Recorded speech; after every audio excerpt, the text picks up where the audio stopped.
Good morning student. आज हम लोग नई चैप्टर फॉरेस्ट चैप्टर को आज हम लोग पढ़ेंगे, उसकी एक्सप्लेनेशंस को समझेंगे। इस टॉपिक के अंतर्गत हम लोग ये जानेंगे what is a forest, what are the importance of the forest, what are the layer of the forest, food chain, food wave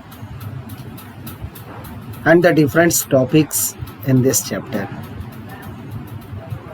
जैसा कि सभी को पता है कि आज जो हमारी एनवायरमेंट्स में इनबैलेंसिंग हो रही है, यह इनबैलेंसिंग खास कर करके एयर का इनबैलेंसिंग हम लोग देखें तो पोल्यूशन इतनी हमारी बढ़ रही है, लेकिन उसकी रोकथाम के लिए हम लोग किसी तरह की वैसे कारगर उपाय नहीं किया जा रहा है। फॉरेस्ट की दिनों दिन कटाई किया जा रहा है, जिसका बैड इफेक्ट हमारे जीवन पर पड़ रहे हैं, चाहे वो रेनफॉल की बात हो, चाहे वो टेम्परेचर्स की बात हो, ग्लोबल वार्मिंग की बात है। और इस तरह से इसकी इफेक्ट जो है हमारे मानव जीवन पर पड़ रहा है। बच्चे ध्यान देंगे कि आज प्लांट की उपयोगिता, इंपॉर्टेंस हर एक के लिए ये काफी महत्वपूर्ण हो चुका है। जैसा कि आप सभी वीडियोस के माध्यम से फर्स्ट ही पार्ट को आप देख रहे हैं, मैंने इसके लिए एक स्लोगन दिया, वृक्षों की जब करोगे रक्षा तभी बनेगा जीवन अच्छा। इसकी मतलब क्या है, इसकी इम्पोर्टेंस से ये रिलेटेड है कि जब हम इसकी प्रोटेक्शंस कर देंगे तो हमारी बैलेंसिंग जो है, एयर की जो बैलेंसिंग है, यह मेंटेन हो पाएगा। हम पोल्यूशन से निजात पा पाएंगे। हमारी टेम्परेचर्स जो है, अर्थ की जो टेम्परेचर है, जो ग्लोबल वार्मिंग हमारी बढ़ रही है, इससे हम लोग धीरे धीरे कुछ कमी आ सकती है।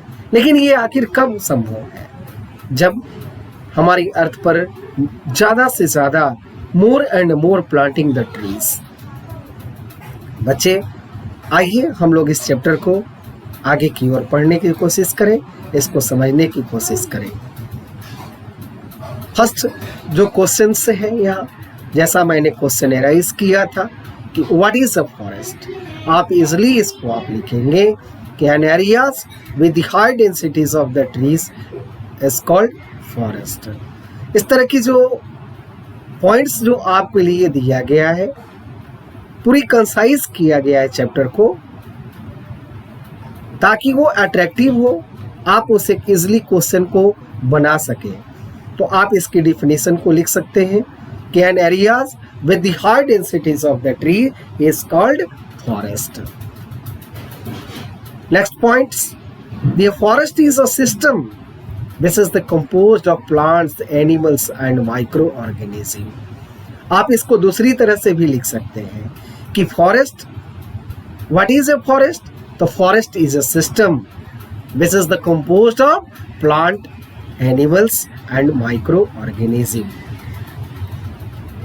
नेक्स्ट जो टॉपिक है आपकी कंपोनेंट ऑफ द फॉरेस्ट। बच्चे ध्यान देंगे, बहुत ही इजी है, इसे आप समझने की कोशिश केवल करें। हमें उम्मीद है कि आप वीडियो देखेंगे तो आपको बिल्कुल वो याद हो जाएंगी। क्वेश्चन यहाँ है, what are the components of the forest? There are the two components of the forest. The first is the biotic component and the second is abiotic component। जैसा कि वो वर्ड दिया है बायोटिक, बायो का मतलब ही होता है, उसके मीनिंग होता है living.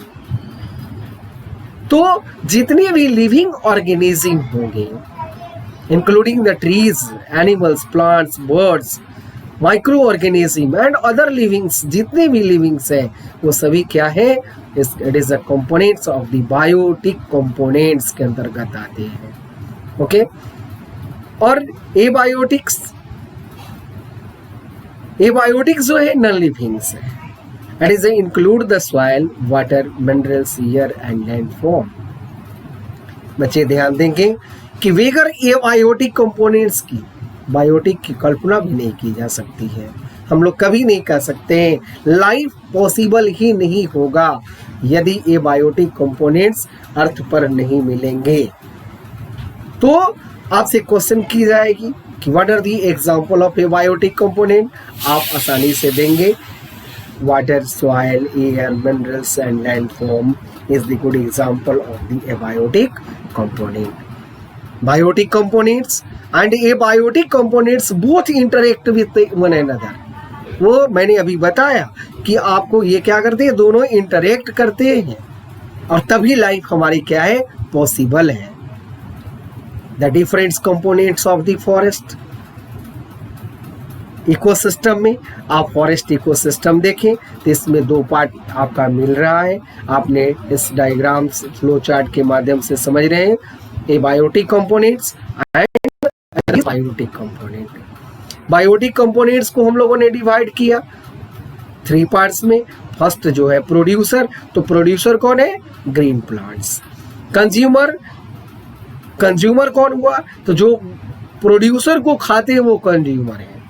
And third is a decomposer, जिसके अंतर्गत बैक्टीरियाज और फंगी आते हैं। Okay, next life in the forest. जैसा कि आप सभी देख रहे हैं कि फॉरेस्ट में आपसे यदि आप पता है आपको कि फॉरेस्ट में क्या होते हैं, क्या पाए जाते हैं, तो आप इजिली बताते हो कि उसमें डिफरेंट टाइप की हमको ट्रीज दिखाई देते हैं, डिफरेंट तरह के एनिमल्स दिखाई देते हैं and all are the interact to each other, और एक दूसरे को ये क्या करते हैं, फूड के तौर पे यूटिलाइज करते हैं। Okay, these are the life in a forest. और उनकी लाइफ कैसे चलती है, तो फूड चेन के माध्यम से चलती है। कैसे, तो फूड, अब आ गया क्वेश्चन कि what is a food chain. आप इसलिए बताएं इसको कि food chain is a sequence of who eats home in an ecosystem to obtain the nutrition that is a food, it is known as food chain। दूसरी भाषा में हम लोग कह सकते हैं, दूसरी तरह से इसको डिफाइन कर सकते हैं कि फूड चेन क्या है भाई, तो food chain is a process of the who its home by which the energy is the transfer the one tropic level to another tropic level। such system, such process is known as food chain। बच्चे ध्यान से फिर से एक बार मैं बोल रहा हूँ, फूड चेन क्या है, it is a process of the who eats whom, कौन किसको खाता है, and in this process the energy is the transfer. Energy क्या होता है, ट्रांसफर करता है one level to one trophic level to another trophic level. तो अब ट्रॉपिक लेवल क्या है, आप इस फ्लो चार्ट के माध्यम से देख रहे हैं। There are the different trophic level. The primary trophic levels के primary producer, primary consumer, secondary consumer, tertiary consumer, quarterly consumer, all are the trophic level. And आप इसमें देख रहे हैं कि प्राइमरी प्रोड्यूसर जो है, वो प्रोड्यूसर कौन है, तो ग्रीन प्लांट्स है। ग्रीन प्लांट्स को कौन खाएगा, तो primary consumer, that means herbivores. और प्राइमरी कंज्यूमर को कौन खाएगा, सेकेंडरी कंज्यूमर। सेकेंडरी कंज्यूमर कौन होगा, carnivores, first carnivores.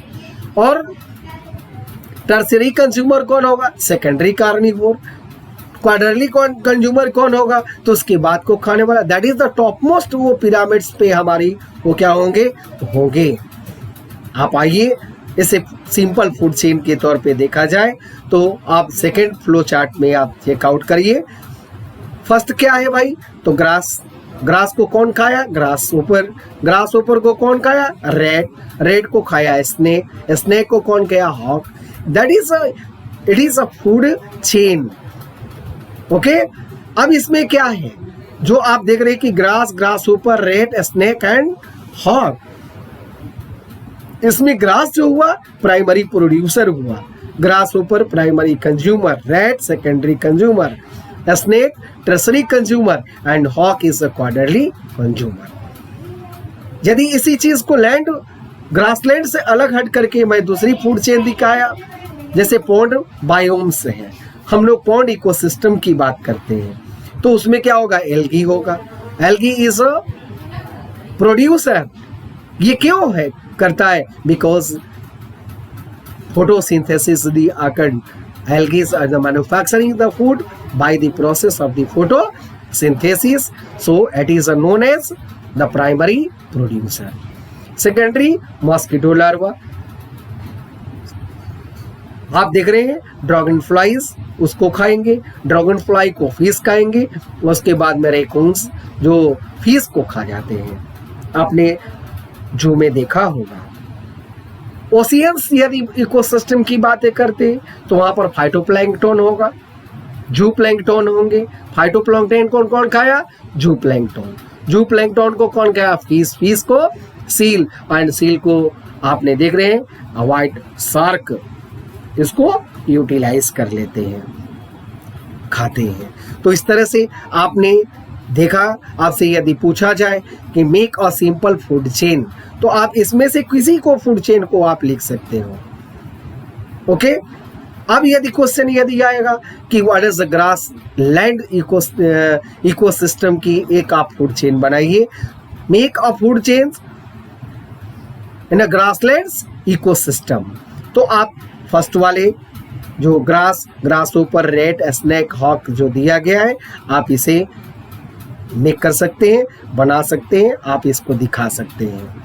Okay, next जो टॉपिक आपकी मिलेगी वो फूड वेब मिलेगा। आइए हम लोग फूड चेन को एक बार फिर से दूसरी तौर पे देखें, तो यहाँ भी सेम चीज का है। The grass is a primary producer, grasshopper primary consumer, secondary consumer and tertiary consumer. तो इस तरह से क्या है, ये फूड चेन है। आपने डिफरेंट तरह की फूड चेन लैंड को देख रहे हैं, लैंड फॉर्म में डिफरेंट फूड चेन को देख रहे हैं। जैसे कॉर्न को कौन खाया, रेड को ऑल खा गए। इट इज इसमें क्या है, तो producer primary and secondary consumer है। थर्ड नंबर फूड चेन को आप चेकआउट कीजिए, तो carrot it is a producer, उसके बाद में primary consumer rabbit, secondary consumer fox and tertiary consumer कहा जाए तो लॉयन है। तो आपने इसमें देख रहे हैं द डिफरेंट फूड चेन को दिखाया गया है। उम्मीद है कि बच्चों को फूड चेन क्लियरली समझ में आ गया होगा। यदि फिर भी यदि किसी तरह की दिक्कत होती है तो आप मेरे व्हाट्सएप नंबर से आप क्वेश्चन कर सकते हैं। नेक्स्ट जो टॉपिक आपको मैंने बताया कि फूड वेब, तो फूड वेब है क्या, the different food chain are the interlink together. बहुत तरह की जो फूड चेन है वो सभी एक दूसरे से जब इंटरकनेक्ट कर जाते हैं तो वैसे फूड चेन की ग्रुप को कहा जाता है फूड वेब। इसका डिफिनेशंस क्या होगा, फूड वेब क्या है, तो आप बताएंगे the different food chain are the interlink together, that is the process is the known as the food web. आप फूड वेब को एक पिरामिड्स के माध्यम से आप इसे समझ सकते हैं।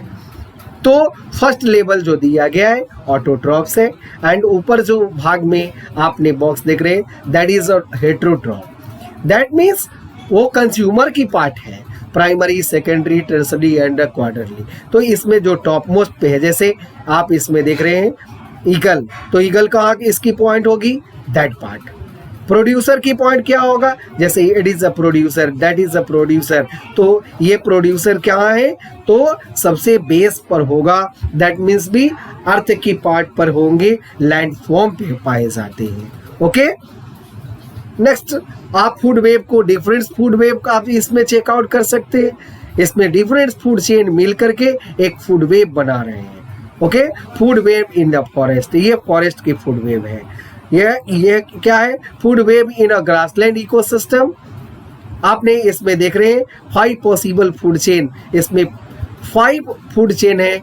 बच्चे ये काम करेंगे कि आप सभी फूड चेन को आप इसे अलग अलग कर करके अपनी कॉपी पर नोट करेंगे और उसके बाद आप हमें दिखा सकते हैं। नेक्स्ट जो पार्ट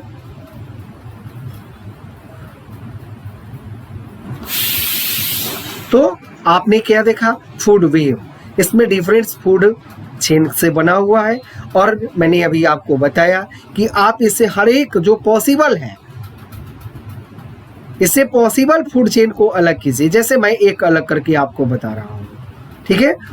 यहाँ पर क्या है, फर्स्ट देखिए, food wave in a forest. तो फॉरेस्ट में प्लांट्स मिले, plant is a producer, primary consumer, secondary consumer, tertiary consumer and it is a last. इस तरह से एक फूड चेन ये हुआ। सेकंड, यदि फूड चेन की बात करते हैं, प्रोड्यूसर गोट जो है प्राइमरी, और गोट को कौन कहा गया, जैकल, जैकल को कौन कहा, लॉयन। तो इस तरह से आप अलग अलग तरह से फूड चेन को आप अलग कीजिए पॉसिबिलिटीज के अनुसार जो बन सकता है, और देन आप अपने कॉपी पर बनाइए, सेंड कीजिए। नेक्स्ट जो टॉपिक आपके लिए है, the layer of the forest.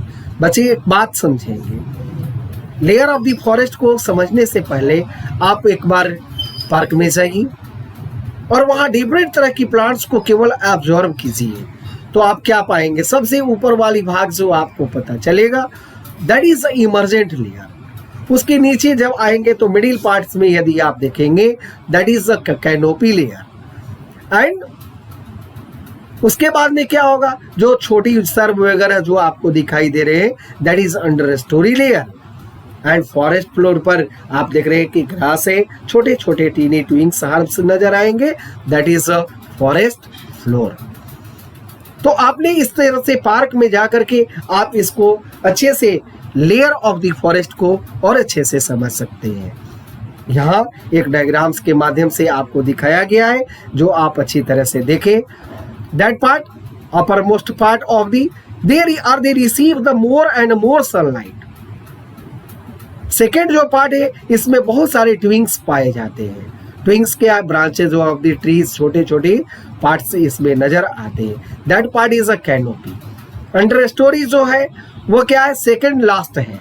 Second last कहने का मतलब, इसमें आप ध्यान से देखें, दैट पार्ट में बहुत सारी लीव्स पाए जाते हैं। ओके तो इस तरह से हम लोगों ने क्या देखा कि लेयर ऑफ द फॉरेस्ट। बच्चे आपसे क्वेश्चन है, ध्यान दीजिएगा, यहाँ क्वेश्चन आपके लिए बन रहा है कि what are the 4 major layer of the forest. आप आसानी से इस क्वेश्चन का बनाइए और अपनी कॉपी पर नोट डाउन कर लीजिए। That is the answer is a emergent layer, canopy layer, under story layer, forest floor are the main 4 layer of the forest. Emergent layers, ये इमर्जेंट लेयर है क्या?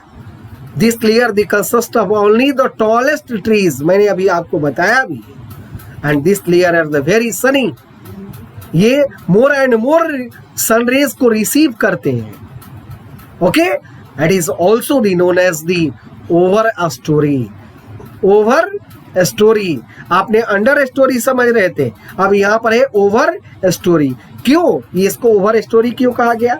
Because it the receive more and more sunlight. अब इसमें आपसे question है कि which type of the animals are the found in this layer. Question खुद से बनाना है तो आप आसानी से इसे लिख सकते हैं, like the eagles, monkeys, bat and butterfly are the founds. The second layer is canopy layer, आप डायग्राम में देख रहे हैं। This layer is the formed by the mass of the intertwined branches, twigs, leaves of the tall trees और mature trees. This layer is the most productive parts. क्यों ये productive parts? Because ये यही parts जो है जो food को maximum क्या करते हैं, मैन्युफैक्चरिंग करते हैं, प्रोड्यूस करते हैं।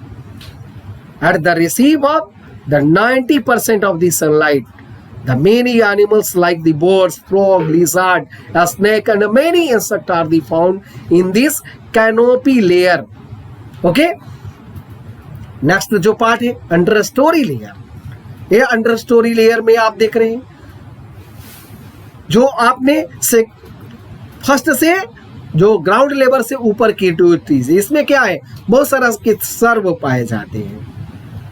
Lower layer of the forest is called under story layer, वहां पर रहते अपर स्टोरी और यहां पर क्या है अंडर स्टोरी।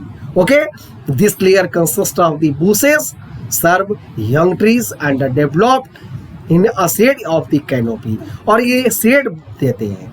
दिस लाइक अब animals like the birds, butterfly, frog, snake, squirrels, raccoons and opossum are the found in this layer. Last the topic is the forest floor layer. That layer is under floor surface. ये floor की surface अर्थ के ऊपर में, that means भी इस तरह की वहां प्लांट पाई जाएंगी तो हर्ब पाए जाएंगे, छोटे छोटे से क्लाइंबर क्रीपर्स ये वहां नजर आते हैं। This layer consist of all dead matter like the decomposing leave, dead trees, animals and the dead matter releasing the nutrient into the soil. वो डिकम्पोजर वहाँ पाएंगे, बैक्टीरियाज फंगी पाए जाएंगे और उसको डिकम्पोज कर देंगे।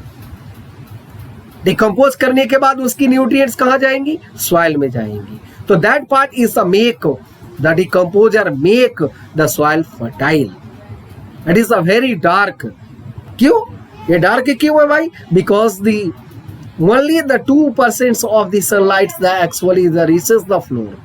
ऊपर की पार्ट मैक्सिमम वो सनलाइट को रिसीव कर लेते हैं और नीचे की पार्ट में वो बिल्कुल लाइट नहीं मिल पाती है। It support for grasses, mushroom, trees, seedlings, animals like the tigers, elephant, sloth bugs, spider, earthworm are the found. तो आप इससे क्वेश्चन बना सकते हैं कि which type of the animals are the found in a forest floor. Okay, which type of the plants are the present or found in the forest floor? तो आप जवाब इसकी देंगे, क्वेश्चन बनाइए। ओके, नेक्स्ट पार्ट है crown की part. तो crown क्या है? क्राउन मीन्स ही होता है मुकुट, और ये आप पार्ट देख रहे हैं हर एक प्लांट की कोई न किसी शेप में क्या होगा, ये क्राउन पाए जाते हैं। There are the different shape of the crown. बहुत सारे प्लांट जो होते हैं जैसे आपने देखेंगे, यदि कोकोनट की बात यदि करते हैं, कोकोनट और मैं बनियान ट्रीज की नाम लिया, नीम का लिया, तुलसी का लिया, इमली का लिया, पीपल्स की बातें कर रहे हैं, इकोलिप्टस की बातें कर रहे हैं, तो आपने इसमें डिफरेंट तरह की क्या देख सकते हैं, क्राउन देख सकते हैं। The trees crown is the top part of the trees, which is the features, the branches, leaf and reproductive structures. Reproductive structure, that means flower extending from the trunks and the main stem. The shape of the crown are highly variable. ये क्या है, बहुत change करते हैं। The crown of the several trees. आखिर अब एक question एक बात है कि आखिर चेंज कैसे करते हैं? Due to the environmental factor, it the change. आप देख सकते हैं, आप इसे समझ सकते हैं। यदि डेजर्ट पार्ट में यदि देखा जाए तो डेजर्ट में क्या है, वहां पर रेनफॉल बिल्कुल ही लेस होते हैं, तो वहां पर क्या है, cactus like the plants are the growing, but वहां पर मॉडरेट अमाउंट में, जहां मॉडरेट अमाउंट में वाटर जो होंगे, रेनफॉल होगा, तो वहां पर मैक्सिमम ट्रीज लाइक दी, जैसे हम लोग यहाँ आपने देख रहे हैं मैंगो ट्रीज, पीपल, वेनियंस, जामुन एक्सेट्रा, बहुत सारे ट्रीज है, वो चौड़ी और बड़े ट्रीज पाए जाते हैं। ओके, और उसकी क्राउन भी क्या होंगी, बहुत बड़ी बड़ी क्राउन होती है। Now the topic is the importance of the forest. There are the many importance. आप इसमें देख सकते हैं, आप इसमें से 4-5 पॉइंट्स को तो बिल्कुल अपने दिमाग में क्या कर लें कि आप नोट डाउन कर लें। मैं उसको बताऊंगा कि ये पॉइंट्स आपके लिए वेरी इंपॉर्टेंट है। The forest provides habitat for animals and a livelihood for the humans. First point is very important. At the migrate climates, the change by the process of the transpiration, photosynthesis, forests maintain the temperature. आप second point की केवल और केवल इस point को आप note down कर सकते हैं कि forest maintain the temperature, forest prevent soil erosion, trees absorb carbon dioxide and turn into the wood. कहते हैं कि कार्बन डाइऑक्साइड वो रिसीव ऑब्जर्व कर लेते हैं. ये ऑब्जर्व करने के बाद में प्लांट्स में क्या होता है, एक केमिकल रिएक्शंस होते हैं जो कार्बन जो है स्टोर्ड हो जाते हैं और वुड में वो कन्वर्ट होता है. ठीक है. Forest pump out the oxygen, we need the life and observe the carbon dioxide, we exhale. इस तरह से क्या है कि फॉरेस्ट बैलेंसिंग करते हैं, वे ऑक्सीजन को आउट करते हैं और कार्बन डाइऑक्साइड को टेक इन ऑब्जर्व कर लेते हैं. इस तरह से हमारी इन्वायरमेंट्स की में ये एयर में कार्बन डाइऑक्साइड और ऑक्सीजन की बैलेंसिंग बनाने में ये मदद करते हैं. और यही कारण है क्या कि फॉरेस्ट को कहा जाता है लंग्स ऑफ द अर्थ कहा जाता है. The group of the trees can be also the serve as a wind break at the regulate the water cycle, at the provide the fodder for the cattle and provide the fire wood. Fodder समझ रहे हैं, जो घास जो animals जो खाते हैं, cattle जो खाते हैं, that is known as the fodder. Okay. At the provide the medicinal plants and ये spices, at the provide the raw materials to industries like the paper, plywoods and rayons के लिए. इस तरह से इंडस्ट्रीज के लिए ये रॉ मटेरियल प्रोवाइड करते हैं. At the provide the product such as the gum, wax, rubber and honey. तो बच्चे आपने इसको अच्छे से आपने देखा, वीडियोस के माध्यम से इसने समझने की कोशिश किया है. अब आपकी टर्म जो होती है आपके लिए वर्क, तो जैसा कि मैंने बार बार बीच बीच में भी मैंने आपको बताया है कि आप इसके इनसाइड क्वेश्चन को जरूर लिखें. कोरोना काल में आपकी ऑनलाइन पढ़ाई हो रही है और इस ऑनलाइन की बहुत फायदे उठाई है. घर में रह करके आपने देखा भी, ये मिड टर्म में बहुत सारे बच्चे हमारे अच्छे नहीं किए हैं. कारण क्या है कि वे चैप्टर को पढ़ते नहीं हैं, वो वीडियोस को अच्छे से देखा नहीं, उसने इनसाइड क्वेश्चन को निकाला नहीं, इनसाइड क्वेश्चन को पढ़ा नहीं. तो बच्चे से उम्मीद है कि आप जरूर इसकी इनसाइड क्वेश्चन को अपनी कॉपी पे नोट करेंगे और आप मेरे पास सेंड करेंगे. मेरा व्हाट्सएप नंबर सभी के पास में है. Thank you to all.